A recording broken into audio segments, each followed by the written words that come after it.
Assalamualaikum warahmatullahi wabarakatuh. Perkenalkan, saya Melinda Nurfadila dengan NPM 1371962. Pada kesempatan kali ini, saya akan melakukan keterampilan klinis mengenai pembacaan hasil EKG. Pertama-tama, kita perlu menentukan kalibrasi dan kecepatan EKG. Kalibrasi dan kecepatan EKG yaitu 25 mm per detik dan 10 mm per milivolt. Pada kertas EKG, pembacaan secara horizontal yaitu 1 mm atau satu kotak kecil itu menggambarkan 0,04 detik dan 5 mm atau satu kotak sedang menggambarkan 0,2 detik. Kemudian, secara vertikal 1 mm atau satu kotak kecil menggambarkan 0,1 mV dan 5 mm atau satu kotak sedang menggambarkan 0,5 mV. Kemudian, hal selanjutnya yang kita lakukan yaitu menentukan denyut jantung atau heart rate. Pertama-tama kita hitung jarak antara gelombang R ke R. Kemudian setelah mengetahui jarak antara gelombang R ke R, kita masukkan ke dalam rumus, di mana rumusnya yaitu 300 dibagi jumlah kotak sedang atau 1500 dibagi jumlah kotak kecil. Pada gambar tersebut, kita dapat menghitung jarak antara gelombang R ke R itu 22 kotak kecil. Jadi kita masukkan ke dalam rumus 1500 dibagi 22 yaitu 68 kali per menit, yang dimana angka ini termasuk dalam kategori normal, yaitu antara 60 sampai 100 kali per menit. Selanjutnya kita akan menentukan pola regularitas dari kompleks QRS. Pertama-tama kita harus melihat jarak antara R ke R. Apakah sama atau tidak antara satu dengan lainnya. Jika sama, berarti kompleks QRS yaitu reguler. Kompleks QRS reguler menandakan irama sinusnya normal. Pada gambar hasil EKG ini, kompleks QRS-nya yaitu reguler. Kemudian kita akan menentukan morfologi kompleks QRS.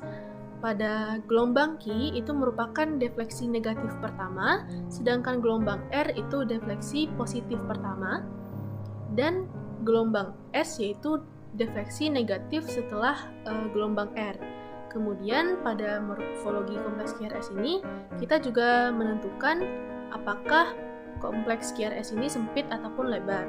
Jika kompleks QRS sempit itu dikatakan jika durasinya kurang dari 0,12 atau 3 kotak kecil. Sedangkan kategori kompleks QRS lebar itu dikatakan jika durasinya lebih dari 0,12 atau lebih dari 3 kotak kecil. Di mana durasi normalnya yaitu 0,06 sampai 0,12 detik.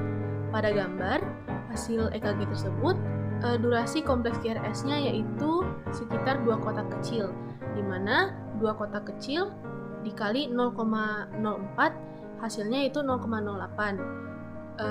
Angka ini termasuk dalam kategori kompleks QRS sempit normal. Kemudian kita akan menentukan ada atau tidaknya gelombang P serta morfologinya.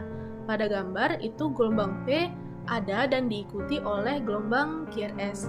Kemudian gelombang P juga terlihat positif kecuali pada PR. Kemudian interval PR yang normal itu 0,12 sampai 0,2 detik, di mana pada gambar ini termasuk ke dalam kategori normal dan irama sinusnya normal. Hal selanjutnya yang kita lakukan yaitu menentukan aksis dari jantung, di mana dalam menentukan aksis jantung ini kita harus melihat kompleks QRS-nya. Kompleks QRS yang kita perhatikan yaitu pada lead 1 dan juga pada AVF. Pertama-tama kita tentukan pada sadapan tersebut masing-masingnya itu apakah terjadi defleksi positif ataupun defleksi negatif. Jika pada sadapan 1 itu positif dan pada sadapan AVF positif, hal itu menandakan normal. Jika satu negatif dan AVF positif, maka itu menggambarkan RAD atau right axis deviasi. Kemudian, jika satu negatif dan AVF negatif, maka terjadi ekstrim RAD.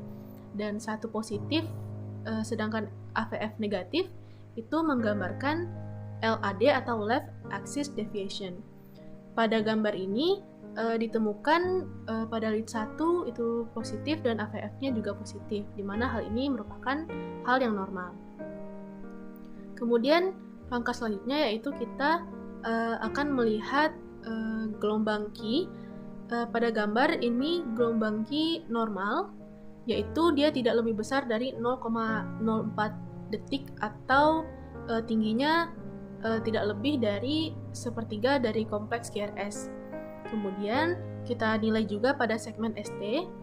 Di sini pada gambar segmen ST-nya normal, yaitu terletak pada garis isoelektrik, dan jika pun ada elevasi itu dia tidak melebihi 1 mm dan depresinya tidak melebihi dari 0,5 mm. Kemudian pada gelombang T, di sini dapat dilihat pada gambar hasil EKG gelombang T-nya normal, dan gelombang U pada orang normal itu bisa ditemukan ataupun tidak ditemukan. Pada gambar hasil EKG kali ini, gelombang U tidak ditemukan. Kemudian kita akan menilai dari interval QT, di mana interval QT ini hasilnya itu normal, di mana ditandai dari interval QT ini hasilnya itu di antara 0,33 sampai 0,43 detik atau sekitar 8 sampai 11 kotak kecil pada durasinya. Kemudian kesimpulan yang dapat kita ambil dari hasil EKG kali ini yaitu irama sinus ritmis normal.